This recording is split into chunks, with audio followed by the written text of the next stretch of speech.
तो डेरिवेटिव में सेल्स कैसे करते हैं और इन्वेस्टर प्रोटेक्शन सर्विस क्या है। ठीक है।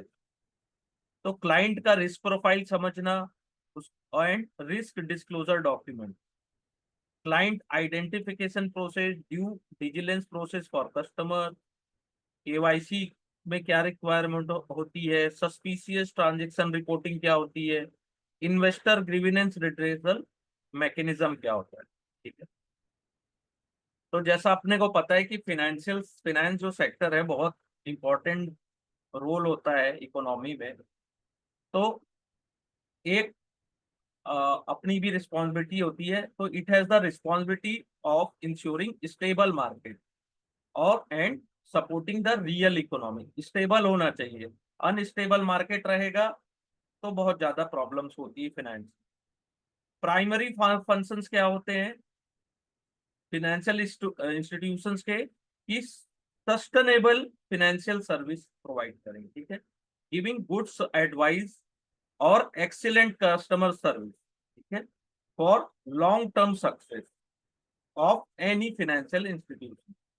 जैसे आप शुरू में खराब सर्विस दे दिए, ठीक है, या कस्टमर चले गए, तो लॉन्ग टर्म में आपको कहाँ क्लाइंट मिलेंगे। तो आपको सस्टेनेबल फाइनेंशियल सर्विस देना है, एक्सीलेंट कस्टमर सर्विस देना है कि लॉन्ग टर्म तक वो बने रहे। ठीक है।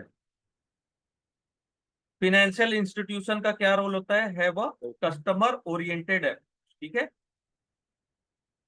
जहां पे sale of products are customer lead and always accompanied by corresponding efficient and appropriate advice. लेकिन ऐसा होता नहीं है, प्रैक्टिकली मैं बता रहा हूं कि मिस सेलिंग बहुत ज्यादा है। जैसा थ्योरेटिकल लिख रहा है ऐसा होता नहीं। ठीक है। कस्टमर को अच्छी एडवाइस कौन देता है आज के टाइम में। आप कोई भी सामान खरीदने जाओ फाइनेंस से रिलेटेड, तो कोई कैलकुलेट करता है क्या कि आप आपकी इनकम कितनी है, आपके एक्सपेंस कितने हैं, आप उतना रिस्क का एफर्ट कर पाएंगे नहीं कर पाएंगे। ठीक है। तो employ of financial service firm have the duty to give good advice. ठीक है। अब ये थ्योरेटिकल लिखा हुआ है तो चलो यही मान लो आप। बहुत सारे लोग करते भी हैं, ऐसा नहीं है, लेकिन मैक्सिमम मिस सेलिंग के कारण बहुत ज्यादा प्रॉब्लम है। तो a favourable model should be develop in cooperation between company and its employ and intermediate. जैसे अब एक है हाई रिटर्न और रिस्क फ्री इन्वेस्टमेंट। ठीक है। तो investor should be careful of opportunity that promise spectacular profit और गारंटेड रिटर्न। ये हर जगह देखने को मिलता है वर्ड, कि बहुत ज्यादा प्रॉफिट दिखा रहे हैं और गारंटी दे रहे हैं। अगर गारंटी है तो मुझे ऐसा कोई इंसान बता दो जिसकी बहुत बड़ा बिजनेस हो और वो सेम बिजनेस डालने के लिए आपको बोल रहा है कि भाई तू भी यही बिजनेस डाल दे और बहुत पैसे वाले बन। तो बिजनेस में तो ऐसा नहीं होता है, लेकिन फाइनेंशियल सेक्टर में ऐसा होता है। ठीक है। The deal should sound too good. अच्छा लगता है सुनने में, बहुत गारंटी रिटर्न दे रहा है। Individual may claim that unrealistic return can be realized from low risk investment opportunities. But one has to keep in mind no investment is risk free. Return are related to the risk. अगर आप investment नहीं करते हो तब risk free है। अगर आप कहीं भी इन्वेस्टमेंट करते हो तो वो रिस्क तो है। ठीक है। So there cannot be a product in the market that give a high return in risk free manner. कोई ऐसा प्रोडक्ट नहीं है जो बहुत अच्छा रिटर्न दे और रिस्क भी ना हो। ठीक है। तो इन्वेस्टमेंट एडवाइजर सर्विस देते हैं। ठीक है। इसका भी एक कोर्स होता है NISM XA और XB, जो सेबी रजिस्टर्ड बनते हैं ना रिसर्च एनल ये इन्वेस्टमेंट एडवाइजर, उनको ये पास करना जरूरी होता है। तो इनकी ड्यूटी होती है कि बेस्ट इंटरेस्ट शो करे अपने क्लाइंट्स को। ठीक है। Investor also should review their monthly account statement and to conduct annual review of their investment plan with their investment advisor. ठीक है।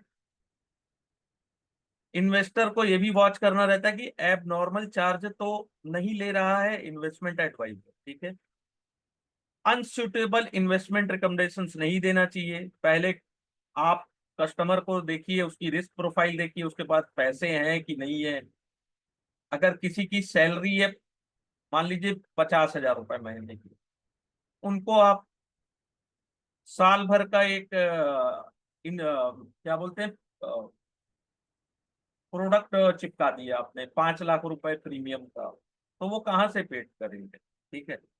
या फिर अनलॉफुल जो प्रैक्टिस होती है, अनसुटेबल रिकमेंडेशन दे दिए सीनियर सिटीजन को, ठीक है, फ्यूचर ऑप्शन या पेनी स्टॉक चिपका दिए सीनियर सिटीजन को, तो ये गलत, ठीक है। इन्वेस्टर को बहुत केयरफुल होना पड़ता है। Review the associate risk of each investment recommendation. Churning क्या होता है? चर्निंग वर्ड आता है कई बार एग्जाम में पूछता है। Churning refer to when security professional making unnecessary और excessive trade in customer account for the sole purpose of generating commission, ठीक है।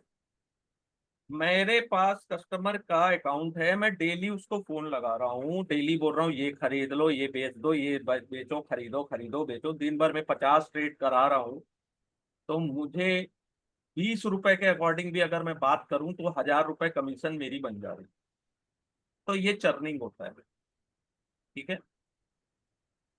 तो आपको मंथली अपना अकाउंट स्टेटमेंट भी चेक करना है, इन्वेस्टिगेट करना है कि कहीं आपको एबनॉर्मल हाई ट्रेडिंग एक्टिविटी तो नहीं है। इन्वेस्टमेंट सेमिनार, ठीक है। At some of the investment seminars advisor may pitch unsuitable product, आपको खराब प्रोडक्ट चिपका दिया। Investors should avoid making rush decision in such situation and should seek objective third party advice before committing their fund, ठीक है। As sales become an integral part in financial service, proper advice to the customer is important, ठीक है। तो cell का contact कैसे करना है customer को, ये आता है क्वेश्चन। तो sale agent must only make sale call on customer at reasonable time, ठीक है। 9 बजे से 8 बजे के बीच आपको बात करनी है, ठीक है। ये आता है क्वेश्चन, 9 से 8, सुबह 9 से 8 के बीच आप कॉल कर सकते हो कस्टमर को, वो भी उनके रिक्वेस्ट में, ठीक है। सेल सेल एजेंट जो होते हैं should as soon as possible और making contact identify themselves, the company they represent और देयर पर्पस। जब आप कस्टमर को कॉल करते हो तो आपको खुद का आइडेंटिटी देना है, ठीक है, कौन सी कंपनी से हो और आपका पर्पस क्या है। सेल एजेंट जो होते हैं उनको take account of customer personal circumstances और minimum compile with diversity obligation, ठीक है। सेल एजेंट को अपना डिस्कशन एंड करना चाहिए, leave the premise immediately at the customer request. अगर कस्टमर बोल रहा है भाई डिस्कशन बंद करो मेरे को नहीं सुनना है, तो उनका प्रीमाइस को आप छोड़ के चले जाओ, ठीक है। Sale Sales agent must voluntarily cease contact with customer who clearly indicate that contact is inconvenient, unwelcome, inappropriate, ठीक है। A contact number must be left with any customer on request, ठीक है। Sale agent must not exploit a inexperience, vulnerability, क्या लगे credibility या sorry loyalty और credibility होती है। ये थोड़ा सा मेरे ख्याल से गलत लिखा है मे भी, क्योंकि ये वर्ड मैं पहली बार सुन रहा था, ठीक है। तो मेंबर को रिकॉर्ड भी मेंटेन करना रहता है, including the date of contact, customer से आप कब बात किए, क्या आपने उनसे बात की, ठीक है।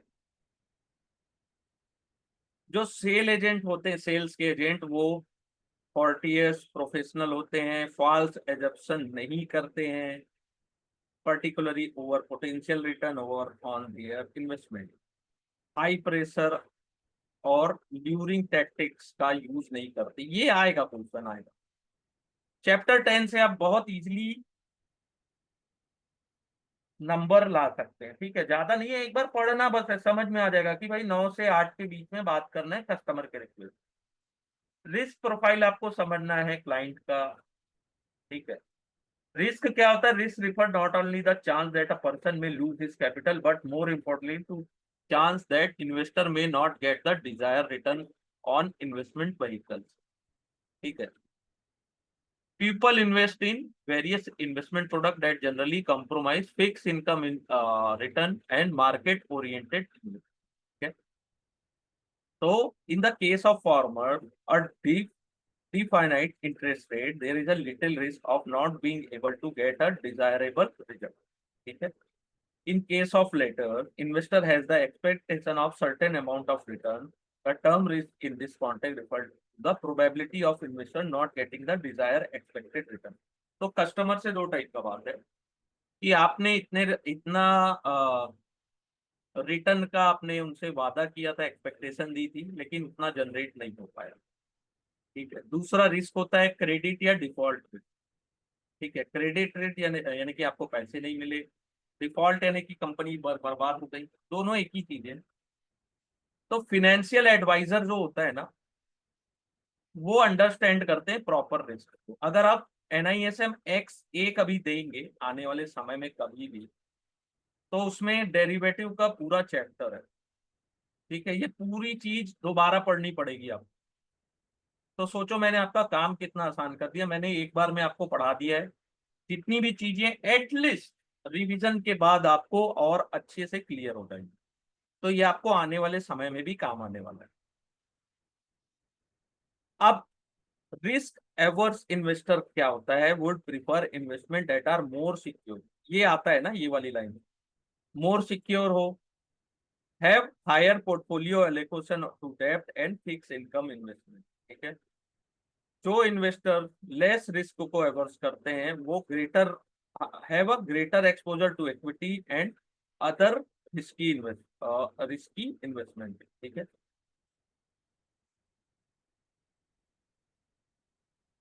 तो यहाँ पे कुछ चीजें लिखी है, there is need to understand risk tolerance of variety of reason, some of which are specified below, achieve a level of financial independence, willing to accept a certain smaller return rather than a large but uncertain profit for from their financial decision, ठीक है। आप छोटा return को accept कर लेते हैं, large लेकिन uncertain profits के लिए आप ज्यादा नहीं भागते हैं। वो भी एक अच्छा डिसीजन होता है कि भाई मेरे को 10 12 15% मिलेंगे, ठीक है, जो भी मिला ठीक है, लेकिन ऐसा ना हो कि डबल के चक्कर में कैपिटल ही साफ हो जाए। Individual evaluation of their self worth, आपका खुद का वर्थ कितना है, their level of self esteem, ठीक है। Individual need to appreciate their personal comfort zone, individual का पर्सनल कंफर्ट जोन कितना है, ट्रेड ऑफ कितना हो सकता है, लॉस कितना और पॉसिबल गेन में कितना क्या कर सकता है वो, ठीक है, कितना लॉस को वो बियर कर सकते हैं। इन्वेस्टर ऑब्जेक्टिव आर ऑफनली पुअर डेवलप एंड अनरियलिस्टिक, ठीक है। इन्वेस्टर किसी से भी आप बात करो तो कल कितना पैसा बनेगा ऐसी बातें करो, तो वैसा होता नहीं। It is often difficult for people to describe in their own word their attitude about the risk,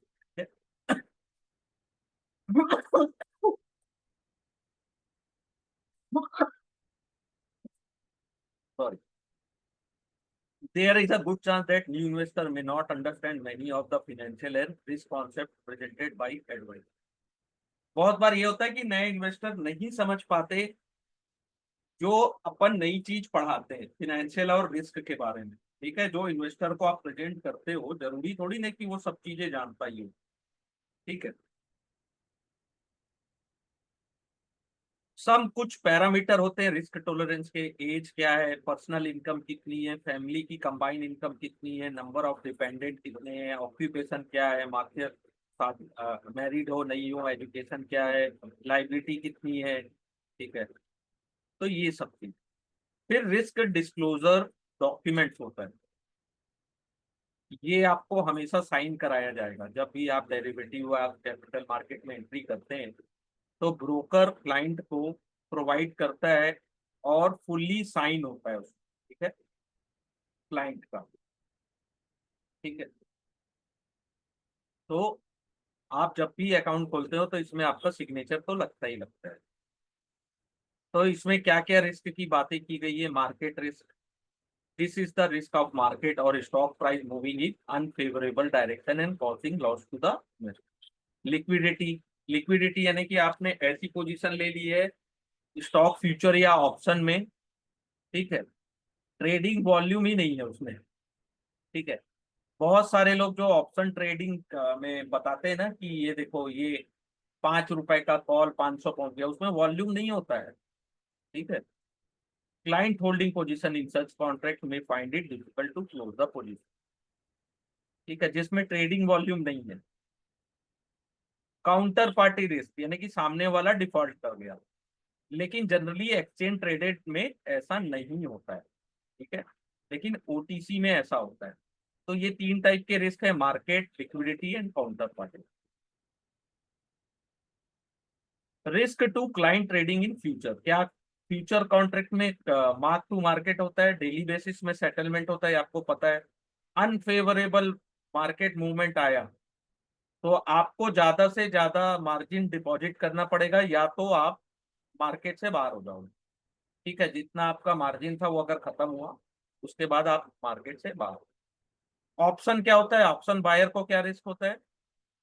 wasting assets होता है ऑप्शन। आपने प्रीमियम पे करके ऑप्शन बाय किया है, अगर आपको फेवरेबल डायरेक्शन नहीं मिलता है तो आपको पूरी की पूरी जितने भी आपने प्रीमियम वो जीरो हो जाता है। ठीक है, ऑप्शन सेलर को क्या रिस्क होता है? मार्केट अगर अनफेवरेबल डायरेक्शन में गया तो अनलिमिटेड लॉस होगा, unlimited.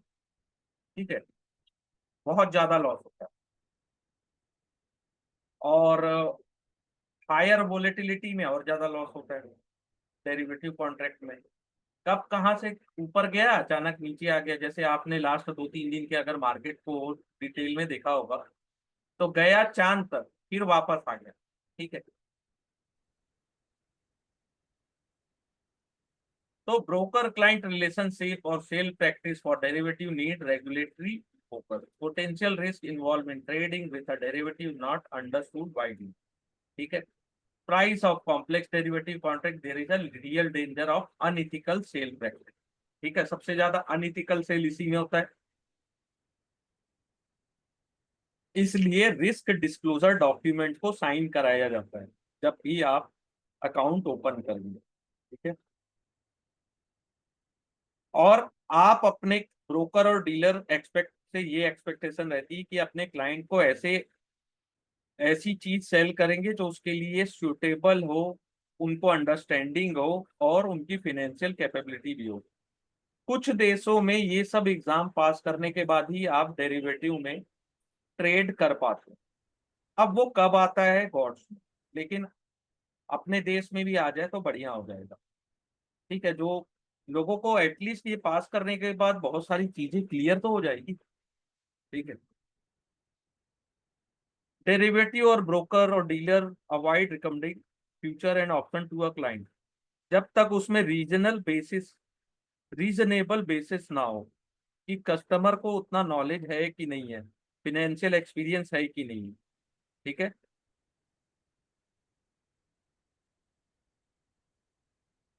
broker dealer must seek to obtain verify specific category of information about its customer including but not limited to their net worth, annual income, ये सब चीजें उनका पता होना चाहिए आपको, तब तो आप सही से उनको कोई प्रोडक्ट दे पाओगे। ठीक है, risk disclosure documents are a outcome of study publish by SEBI in January 2023। ठीक है, based on profit and loss incurred by individual trader in equity future. ठीक है, 2021-22। तो ये चीज आएगी देखना, ये रिस्क डिस्क्लोजर हमेशा आता है जब भी आप ट्रेड करोगे। तो 10 में से 9 traders equity future and option segment में नेट लॉस में है। Loss maker registered net trading loss close to 50,000, average 50,000 का कम से कम लॉस है। ठीक है, Over and above the net trading losses incurred, loss maker expended a additional 25% of net trading loss on transaction cost. इस loss के अलावा भी उनको जो ट्रांजेक्शन कॉस्ट है उसके कारण 28% का एक्स्ट्रा लॉस होता है, ठीक है। Those making net profit incurred between 15 to 50% of such profit as a transaction cost. तो जो नेट ट्रेडिंग में प्रॉफिट भी बनाते हैं वो 15 से 50% तक ऐसा प्रॉफिट ट्रांजेक्शन कॉस्ट में देते हैं, ठीक है। एंटी एंटी मनी लॉन्ड्रिंग, ठीक है। मनी लॉन्ड्रिंग क्या होता है? ऑफेंस है। whoever acquire, own, possess, transfer any proceed of crime, knowing enter into any transaction which is related to proceed of crime either directly or indirectly, ठीक है। आप पैसे को गलत तरीके से या तो देश के बाहर ले जा रहे हो या देश के अंदर ला रहे हो, ठीक है, जिसका कोई अ, जिसका यूज हमेशा गलत काम के लिए होता है, ठीक है। टेररिस्ट एक्टिविटी और भी बहुत सारी चीजें हैं। तो उसको मनी लॉन्ड्रिंग कहते हैं, यानी कि आप क्राइम के लिए ला रहे हो उसको, ठीक है। पैसे को काय के लिए ला रहे हो? कोई क्राइम करना चाह रहे हो, ठीक है। तो उसके लिए एक लॉ बना था, and the prevention of money laundering act 2002, PMLA। इसका फुल फॉर्म याद रखिएगा, prevent money laundering and provide for properly derive from or involve in money laundering and for related matter, ठीक है। ये एंटी मनी लॉन्ड्रिंग था, इसका केवल full form याद रख लिया, और 2002 में बना था। तो क्लाइंट का due diligence process, policy for acceptance of client, procedure of identify the client, transaction monitoring और सस्पिशियस ट्रांजेक्शन रिपोर्ट करना। आपको कस्टमर ड्यू डिलिजेंस में उनका प्रॉपर केवाईसी लेना है, पैन कार्ड, आधार कार्ड, जो भी डॉक्यूमेंट वो दिखाते हैं, और उनके पास पैसे कहाँ से आ रहे हैं ये सब चीजें भी बतानी होगी।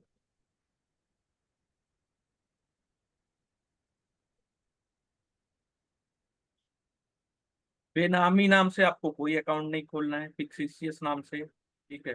Factor of risk perception of the client are clearly defined having regard of client location.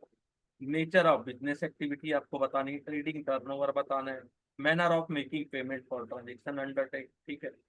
आपको पूरी फुल केवाईसी लेनी है क्लाइंट्स की, ठीक है। Documents requirement other information to be collect in respect of different class of client depending on risk. जैसे higher risk है तो आपको ज्यादा से ज्यादा डॉक्यूमेंट कलेक्ट करने हैं उससे, कि भाई आपके पास इतने पैसे आ रहे हैं तो कहाँ से आ रहे हैं, सब चीजें। और इसमें और कुछ है क्या? रिस्क बेस्ड अप्रोच, क्लाइंट कैसा क्लाइंट है? नॉन रेसिडेंशियल क्लाइंट है, हाई नेटवर्क क्लाइंट है, ट्रस्ट है, चैरिटी है, एनजीओ है, ये सब कैटेगरी वाइज होते हैं। पॉलिटिकल एक्सपोज पर्सन है क्या वो, ठीक है। कंपनी का क्लोज फैमिली शेयर होल्डिंग तो नहीं है, बेनिफिशियल ऑनरशिप तो नहीं है। ये बेनिफिशियल ऑनरशिप से आता है, जो कंपनीज के क्लोज फैमिली शेयर होल्डर, ठीक है। आप फॉर्मर हेड ऑफ स्टेट हो क्या, या current farmer head of state हो, हाई प्रोफाइल पॉलिटिशियन हो क्या, कनेक्टेड पर्सन हो, ये सब चीजें देखना हो। Companies offer offering foreign exchange offering, ठीक है। हाई रिस्क कंट्री से तो नहीं हो, ठीक है, जो टैक्स हेवन होते हैं। तो ये सब चीजें देखनी पड़ती है, और आपको फेस टू फेस एक बार क्लाइंट से मिलना होता है। क्लाइंट का आइडेंटिफिकेशन प्रोसेस क्या है? केवाईसी ले लो, सबसे best. Client should be identify by intermediate by reliable source including document and information. आपको जितने भी रेगुलेशन एंड इन्फोर्समेंट अथॉरिटी है वहां से सेटिस्फाई कंपोनेंट, देखिए आपको सेटिस्फाई इंफॉर्मेशन मिलनी चाहिए। सेबी ने प्रिस्क्राइब किया है minimum requirement related to KYC of certain class of registered intermediate for time to time, taking into the account of basic principle the KYC form which have already been prescribed, ठीक है। सेबी ने उसको prescribe किया है कि आपको minimum क्या क्या रिक्वायरमेंट है केवाईसी से रिलेटेड। आपको अकाउंट ऑफ इंडिविजुअल में पैन कार्ड लेना है, passport, voter ID, driving licence, Aadhaar, job card, NREGA का, ठीक है। यूआईडीए का लेटर भी आप ले सकते हो। पब्लिक सर्वेंट या पब्लिक अथॉरिटी से वेरीफाई आइडेंटिफाई आइडेंटिटी और रेसिडेंशियल का भी आप सर्टिफिकेट लगा सकते हो, ठीक है, जिसमें करेक्ट परमानेंट एड्रेस भी होना चाहिए। जैसे परमानेंट एड्रेस के लिए Aadhaar, passport, driving licence, voter ID, bank account, ration card, telephone, letter form, recognise public authority. Companies में name of company, public, principal place of business, mailing address of company, telephone, ये सब requirement होता है। Partnership firm में legal name, address, all partners and their address, उनके mobile number और forms की detail, ये सब चीजें। पर्सन की वेरिफिकेशन कैसे करते हैं? आधार ऑथेंटिकेशन से आजकल केवाईसी होने लगा है। केवाईसी अगर has been submitted online, document have been providing through DigiLocker के थ्रू प्रोवाइड किया गया है, वो भी वेरीफाई करना है online. E KYC process face to face होना चाहिए, ठीक है, ऑफलाइन हो या ऑनलाइन, ठीक है। डिटेल ई केवाईसी के भी डिटेल्स हैं। Yes, any question?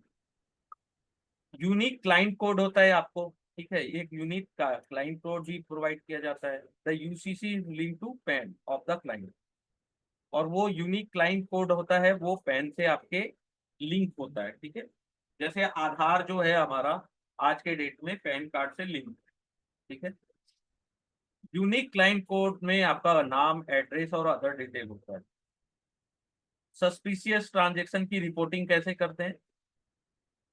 Client whose identity verification सीम डिफिकल्ट, जिसकी आइडेंटिटी आप सही से नहीं ले पा रहे हो, बहुत डिफिकल्टी हो रही है। Asset management service for client where source of fund is not clear और not in keep with client apparently standing business activity, ठीक है। Substantial increase in business without apparent cost, यानी कि अचानक से आपका बिजनेस बहुत ज्यादा ग्रो कर दिया। क्लाइंट ट्रांसफर कर रहा है बहुत बड़ी अमाउंट को फ्रॉम टू और फ्रॉम ओवरसीज लोकेशन, तो ये सब चीजें सस्पिशियस एक्टिविटी है। इसको किसको रिपोर्ट करते हैं अपन? फाइनेंशियल इंटेलिजेंस यूनिट, इनको रिपोर्ट किया जाता है। इन्वेस्टर का ग्रीविनेंस रिड्रेसल मैकेनिज्म भी है। इन्वेस्टर ग्रीविनेंस डिवीजन होता है of the exchange for redressal of their grievance, ठीक है। ये कैसे बना है? SECC रेगुलेशन 2012, ठीक है।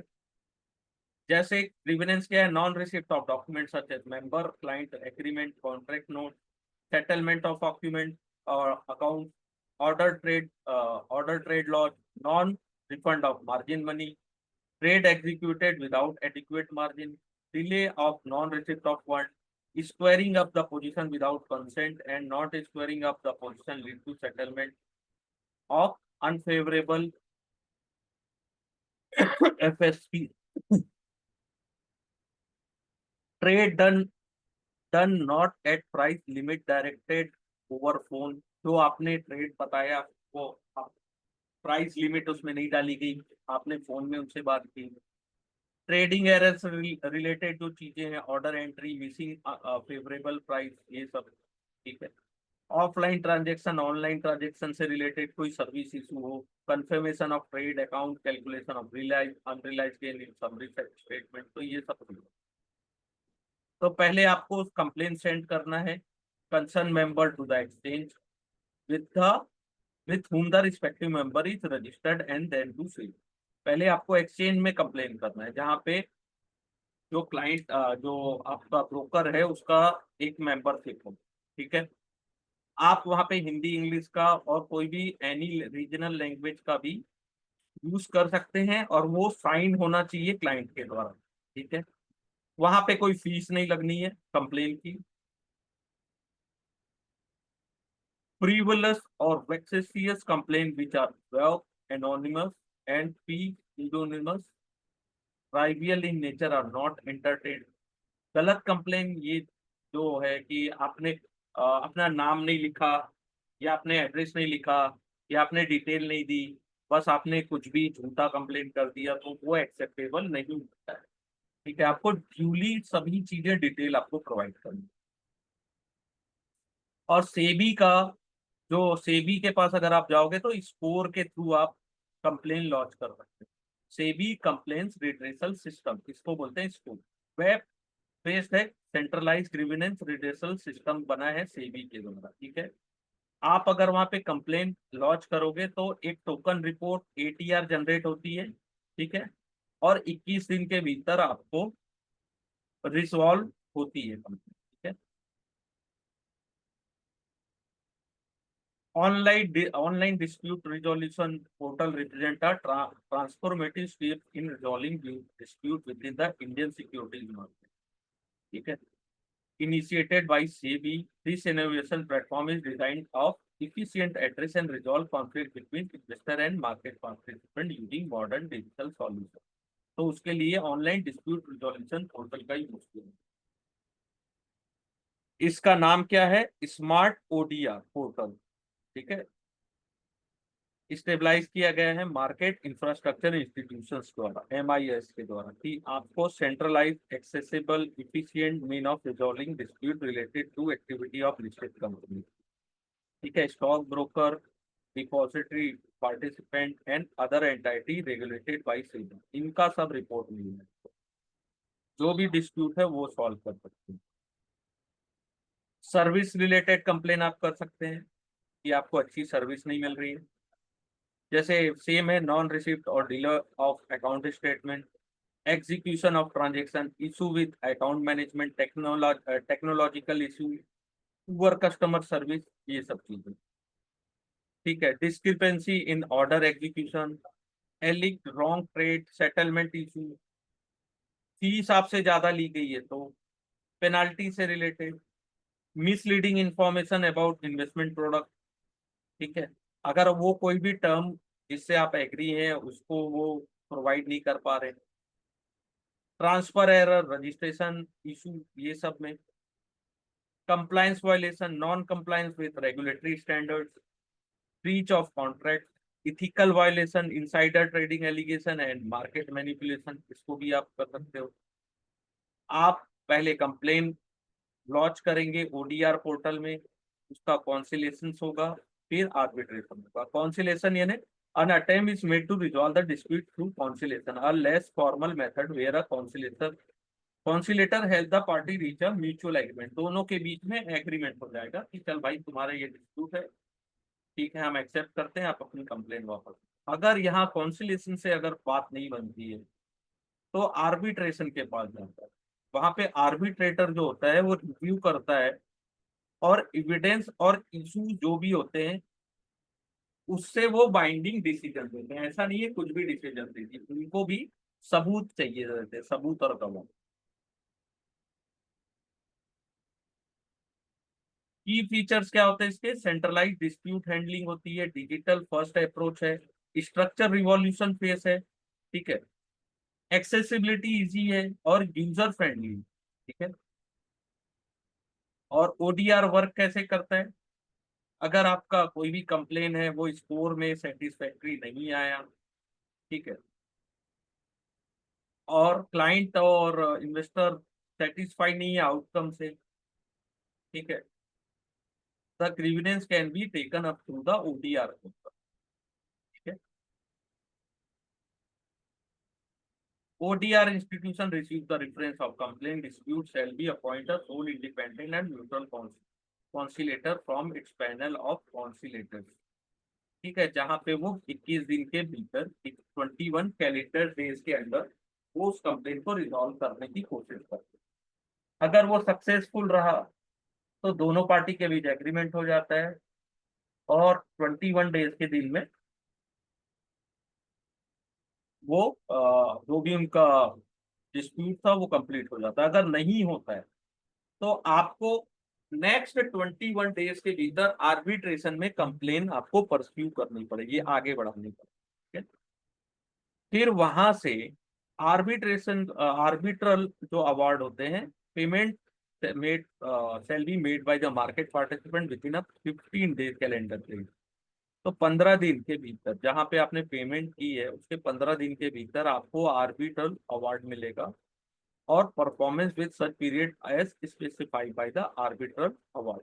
तो जो भी है 21 दिन के भीतर अगर आपका रिजॉल्व नहीं हुआ तो 21 दिन के भीतर आप ऑनलाइन परस्यू करते हैं आर्बिट्रेशन के लिए, और conclusion of arbitration process and issuance of arbitral award जो भी आता है उसमें आपको 15 दिन के भीतर पेमेंट करनी पड़ती है।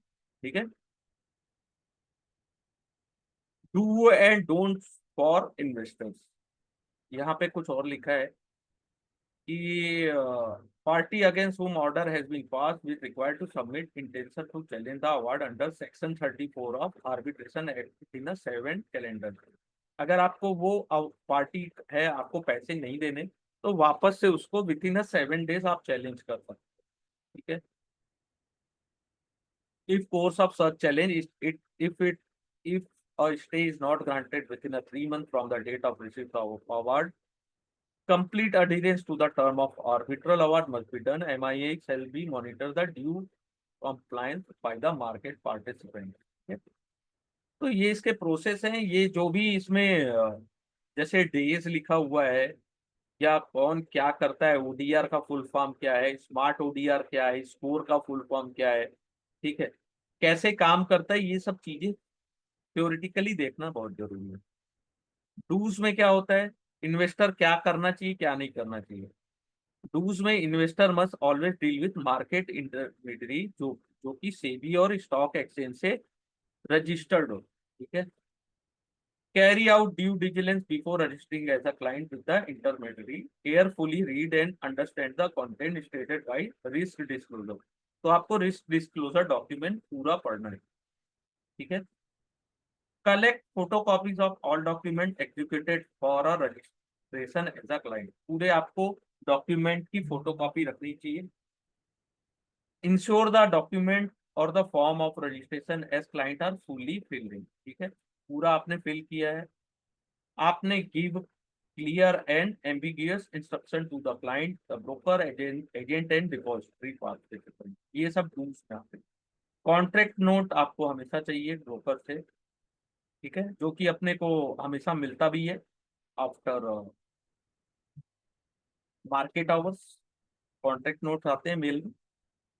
Always settle the due through the normal banking channel. ठीक है, जितने भी सेटलमेंट ड्यू है सब नॉर्मल बैंकिंग चैनल से सेट होने चाहिए। Adopt trading and investment strategy coming with the risk bearing capacity. आपको ज्यादा रिस्क लेना है तो हाई रिस्क करो, लो लो रिस्क कैपेसिटी है तो लो रिस्क वाले काम करो। बी कॉशियस अबाउट सिक्योरिटी, जिसमें अचानक से प्राइस में बहुत ज्यादा चेंज हो रहा है या ट्रेडिंग एक्टिविटी अचानक से बढ़ रही है, और वो भी लो प्राइस स्टॉक में। ऐसा नहीं है हाई प्राइस का अचानक से बढ़ गया तो आप, और उसमें वॉल्यूम बढ़ गया तो आप उसको गलत ले, तो लो प्राइस स्टॉक्स में देखना है। There is are no guarantee return on investment in stock market, ये हमेशा याद रखना, कभी भी कोई नहीं बोल सकता कि कितनी रिटर्न मिलेगा। टर्म एंड कंडीशन आपको अच्छे से पढ़ने चाहिए, risk factor associate with commodities market. ठीक है, तो आपको इन्वेस्टमेंट डॉक्यूमेंट्स की पूरी कॉपी रखनी चाहिए। Send important document bye reliable mode, registered post के द्वारा। Ensure that they have money and will be able to pay before initiating the purchase. Ensure they hold security and will be able to deliver before they sell. Okay. Follow up diligently or promptly. Required document is not received within a reasonable time, investor must contact the concerned person at trading member immediately. Don't में unregistered broker से आपको deal नहीं करनी है। आपको कोई भी ऐसी डॉक्यूमेंट को एग्जीक्यूट नहीं करना है जिसको आप सही से समझते नहीं हो। Term and condition, leave the custody of demat transaction slip book in the hand of any intermediary. तो ये ऑफलाइन वाली बात है, कोई भी काम आपको कैश में नहीं करना है। एक्सेप्ट अनसाइंड और डुप्लीकेट और इनकम्प्लीट कॉन्ट्रैक्ट, आपको इसको भी एक्सेप्ट नहीं करना है। टिप्स पे ट्रेड नहीं करना है। Gets way by promise of high return, उससे भी दूर रहना है।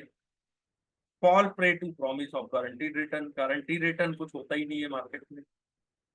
इससे आपको दूर रहना है कि आपको हम हर महीने का कुछ मिलेगा या कुछ ईयरली में इतने परसेंट रिटर्न मिलेंगे। ल्यूरिंग एडवर्टाइजिंग जो ज्यादा ज्यादा से ज्यादा अट्रैक्टिव हो उससे दूर रहना है। ब्लाइंडली फॉलो नहीं करना है मीडिया रिपोर्ट्स को कॉर्पोरेट डेवलपमेंट में। जैसे मीडिया रिपोर्ट बताती है ये कॉर्पोरेट ये ऐसा कर रहे हैं ये ऐसा बड़ा होने वाला है ऐसा कुछ, यानी कि हवा चने की झाड़ में चढ़ाना। और ऐसे डिसीजन से बचना है जिसमें बहुत से लोग बोलते हैं मैंने प्रॉफिट कमाया है तुम भी कमा लो। ठीक है। गुड फेथ में ऐसा ना हो कि डॉक्यूमेंट ऑफ ट्रांजेक्शन आपने ऑब्टेन नहीं किया, अगर आप उस आदमी को जानते हो तो भी। Return complaint must be filed with the exchange as soon as possible, delay approaching concern authority in case of dispute, कोई भी डिस्प्यूट। ठीक है। Any questions?